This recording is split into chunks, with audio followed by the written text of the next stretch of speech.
깊이 있는 인생을 위한 발타자르의 지혜. 첫 인상에 현혹되지 말라. 자기 귀에 제일 먼저 닿는 이야기를 믿고 뒤에 들리는 나머지 이야기는 모두 찬밥 취급을 하는 사람들이 있다. 거짓말은 발이 빨라서 제일 먼저 도착하기 때문에 뒤늦게 온 진실은 거짓들 속에서 힘을 잃는다. 한 가지 대상만 보고 결심해도 안 되고 한 가지 주장만 듣고 판단을 해도 안 된다. 결심이나 판단은 피상적인 것이기 때문이다. 비둘기처럼 착하기만 해서는 안 된다. 때로는 비둘기처럼 정직하게, 때로는 뱀처럼 교활하게 행동하라. 정직한 사람을 속이기는 아주 쉽다. 거짓말을 절대로 하지 않는 사람은 남을 쉽게 믿고, 속임수를 쓰지 않는 사람은 신뢰가 강한 법이다. 어리석기 때문에 속기도 하지만 사람이 너무 착하게만 해서 속는 경우도 있다. 남에게 속지 않고 속임수를 피할 수 있는 사람은 두 종류가 있다.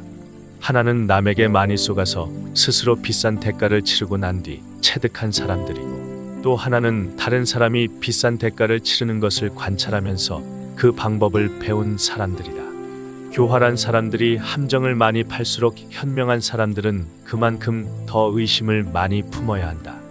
그리고 남에게 속을 만큼 착한 사람이 될 필요는 없다. 뱀의 교활함과 비둘기의 선량함을 동시에 갖추라. 그러나 괴물이 되지는 말고 천재가 되라. 영원히 사랑하지도 말고 영원히 미워하지도 말라.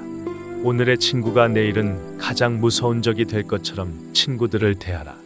현실에서는 친구가 적으로 돌변하는 경우가 많다.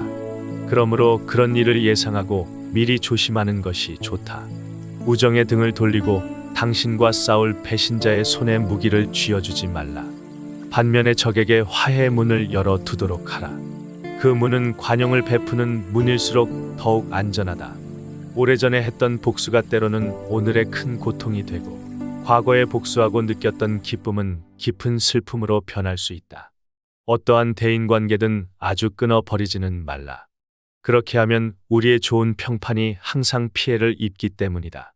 사람은 누구나 친구로서는 별로 중요하지 않을지라도 적으로서는 만만치 않은 상대가 될 수 있다.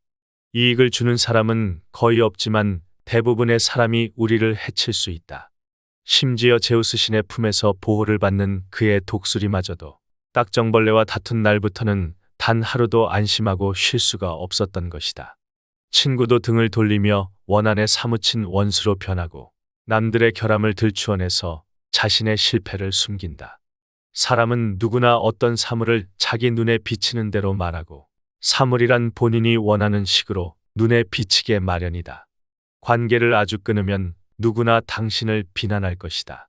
우선 당신이 그것을 예견하지 못했다고 탓하는 말로 시작해서 인내가 부족했다는 비난으로 끝날 것이다. 그리고 당신이 경솔했다는 비난을 언제나 빠뜨리지 않을 것이다. 그러나 관계를 끊어야 할 불가피한 경우에는 그것이 분노의 폭발 때문이 아니라 오히려 우정이 약화되었기 때문이라고 다른 사람들에게 이해시켜라. 다른 사람을 시험해 볼 줄 알라. 지혜로운 사람이라면 사악한 사람들의 함정을 조심할 줄 알아야 한다.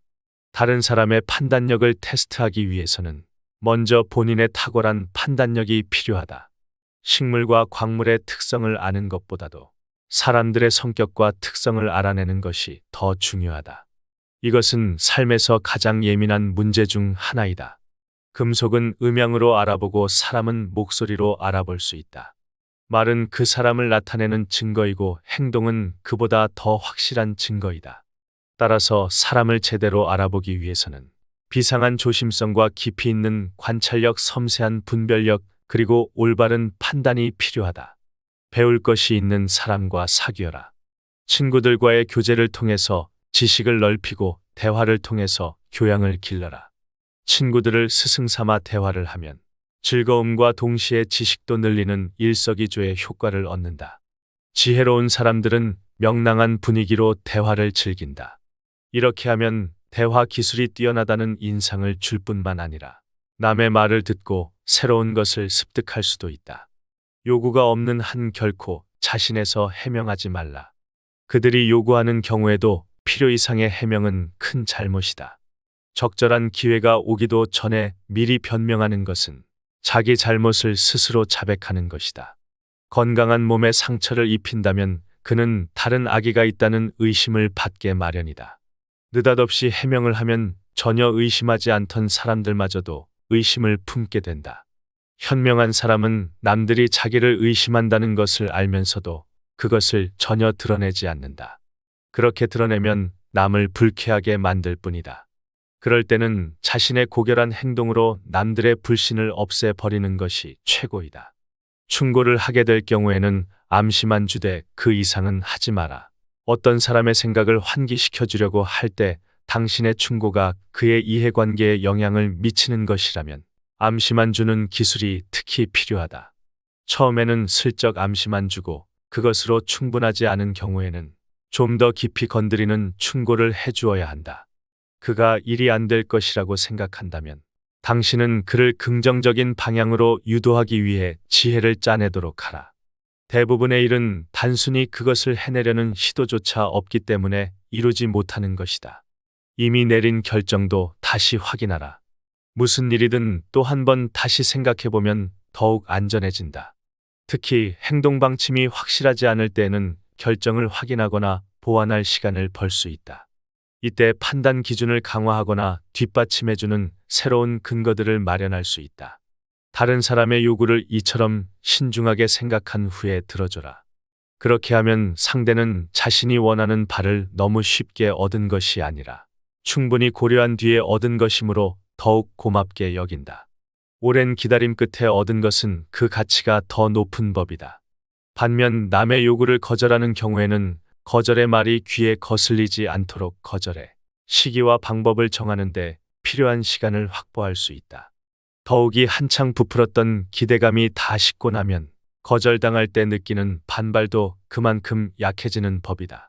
상대방이 당신 답변을 재촉할 때는 일단 미루는 것이 가장 좋다.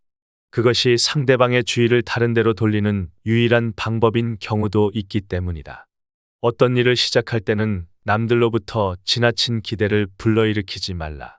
명성을 얻은 자의 불행은 주변 사람들이 품는 기대가 상상에 부응하지 못할 때 초래되는 법이다. 현실은 상상의 세계와 도저히 일치할 수가 없다. 이상을 풍기는 쉬워도 그 이상들을 현실화하기는 대단히 어렵다. 상상력이 희망과 결합하면 현실에 실제로 존재하는 사실보다 훨씬 더 많은 것에 대한 기대감을 양산한다. 어떤 사물이나 현상이 아무리 탁월하다고 해도 그것에 사람들이 기대를 가졌다가 실망하게 되면 감명보다는 환멸을 더 빨리 느끼게 된다. 희망에 부풀면 현실의 진실은 전혀 보이지 않는다. 그러므로 기대한 것보다 더 많은 성과를 미리 확보하고 있어서 지나친 기대에 능숙하게 대처해야 한다. 자신의 가장 큰 결함을 깨달아라. 누구나 자신의 가장 뛰어난 장점과 맞먹는 단점을 지닌 채 살아간다. 그 단점이 욕망으로 커지면 당신을 지배하는 폭군이 된다. 이럴 땐 현명함을 당신의 동맹군으로 삼아서 싸움을 개시하라. 당신이 가장 먼저 해야 할 일은 당신의 단점을 남들에게 공개하는 것이다. 단점이란 일단 알려지고 나면 쉽게 정복이 되며 특히 자신의 단점을 관찰하는 사람들과 같은 각도에서 바라볼 때는 더욱 쉽게 정복된다.